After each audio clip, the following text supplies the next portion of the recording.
मेरा नाम सोनू कंवर, कक्षा 7 है। कलयुग समाज के अशुभ लक्षण।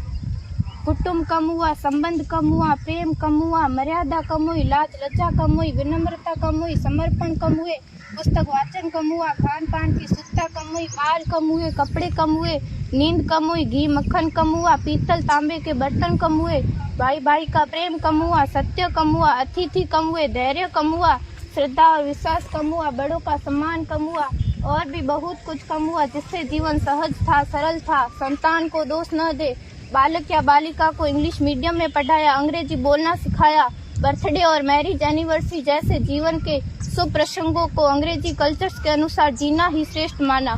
माता पिता को मम्मी डैड कहना सिखाया। जब अंग्रेजी कल्चर से परिपूर्ण बालक या बालिका बड़ा होकर आपको समय नहीं देता, आपकी भावनाओं को नहीं समझता, आपको तुच्छ मानकर आपसे जुबान लड़ाता, जब आपको बच्चे में कोई संस्कार नजर नहीं आता, तब घर के वातावरण को गमगीन किए बिना, संतान को दोष दिए बिना एकांत में जाकर रो लीजिएगा, क्योंकि पुत्र या पुत्री की पहली वर्षगांठ से ही भारतीय संस्कारों के बजाय, मंदिर जाने के बजाय केक कैसे काटा जाता है, यह सिखाने वाले आप और अम्मी है। जब बच्चा पहली बार घर से बाहर निकलता है तो प्रणाम और आशीर्वाद के बदले बाय बाय कहना सिखाने वाले आप और अम्मी है।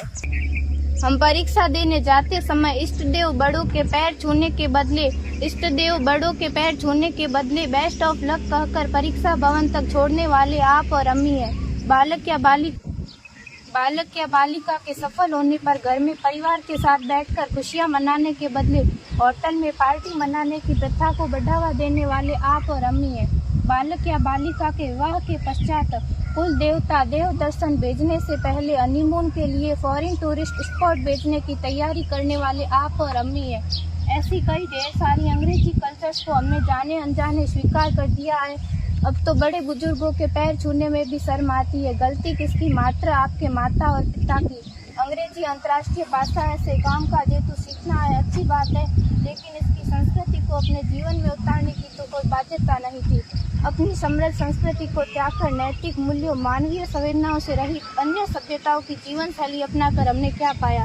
अवैध संबंध, टूटते रिश्ते, व्यसनयुक्त धन, थके हारे मन, छल भरे रिश्ते, अनुशासनहीन संतानें, असुरक्षित समाज। एक बार विचार जरूर कीजिएगा कि संस्कारवान पीढ़ी क्यों आवश्यक है।